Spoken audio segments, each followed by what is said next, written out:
Serupa seperti para pengukir yang memiliki pengetahuan mendalam tentang keadaan kayu, jenis-jenisnya, keindahan ukiran, dan cara-cara mengukirnya. Seperti itulah seorang guru seharusnya memiliki pengetahuan mendalam tentang seni mendidik. Bedanya, guru mengukir manusia yang memiliki hidup lahir dan batin. Pernyataan dari Ki Hajar Dewantara.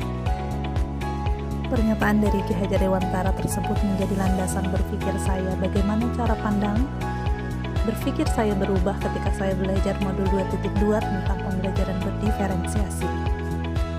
Kali ini saya akan menyampaikan refleksi saya terkait pembelajaran berdiferensiasi. Awal mula pemahaman saya mengenai bagaimana mengajar adalah saya paham betul bahwa murid-murid yang saya ajar adalah orang-orang yang istimewa, yang unik dan memiliki kelebihan yang luar biasa. Mereka punya beragam keunikan sendiri. Maka saya berpikir bagaimana caranya untuk memenuhi potensi-potensi mereka, menjadikan mereka sosok yang berkembang dari segi potensi yang mereka miliki. Namun pembelajaran berdiferensiasi pun memberikan pemahaman mengenai bagaimana kita memandang seorang murid itu unik. Kemudian bagaimana kita memenuhi kebutuhan murid bukan hanya terkait dengan pemenuhan potensinya juga, tapi juga tentang pemahaman murid. Kita membuat pembelajaran yang memenuhi kebutuhan murid. Tidak harus menggunakan 30 cara untuk 30 murid, tapi kita bisa melakukan pengelompokan murid-murid yang kita lakukan.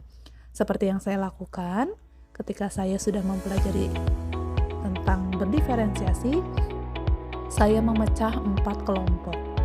Jadi kelompoknya itu sebetulnya ada 3 kategori kelompok. Kelompok pertama itu dengan pemahaman awal, kelompok kedua dan ketiga itu dengan pemahaman sedang, kelompok keempat itu dengan pemahaman yang tinggi. Nah, apa yang harus saya siapkan? Yang pertama adalah bagaimana saya berpikir bahwa saya bisa memfasilitasi kebutuhan anak-anak dengan 3 kelompok kategori pemahaman, khususnya ini matematika.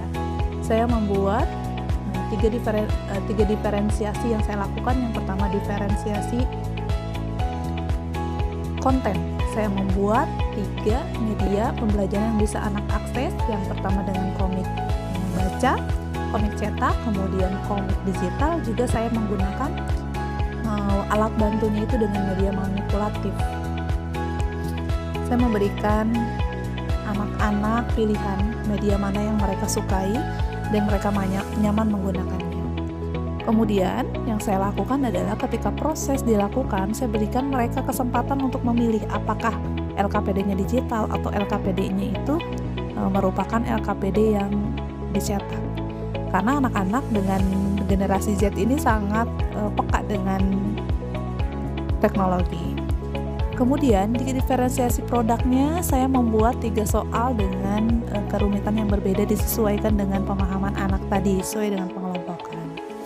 Harapannya memang kebutuhan murid dapat terpenuhi dengan baik ketika saya sebagai guru belajar untuk bagaimana cara berdiferensiasi. Cara pandang berubah dari awalnya. Semua pembelajaran itu terpusat kepada guru, kita yang memikirkan, kita yang menjalankan. Tapi ketika sudah belajar mengenai berdiferensiasi, khususnya ketika diterapkan di kelas, kita jadi jauh berpikir lebih dalam bagaimana nih kebutuhan murid-murid dan bagaimana cara kita untuk memfasilitasi kebutuhan yang harus dipenuhi kepada murid-murid kita.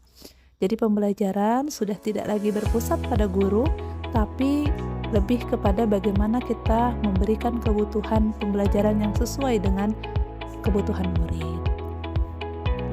Yang paling penting adalah bagaimana kita membuat strategi dengan diferensiasi, konten, proses, dan produk. Baik, itu saja refleksi yang dapat saya sampaikan. Saya bersyukur saya berada menjadi bagian dari pendidikan guru penggerak ini. Banyak wawasan yang saya dapatkan dan banyak hal yang berubah cara pandang saya, cara saya bersikap, bahkan bagaimana cara saya mengajar di kelas. Nah, semoga saya bisa menjadi sosok yang bisa menggerakkan komunitas-komunitas belajar di lingkungan terkecil saya di sekolah.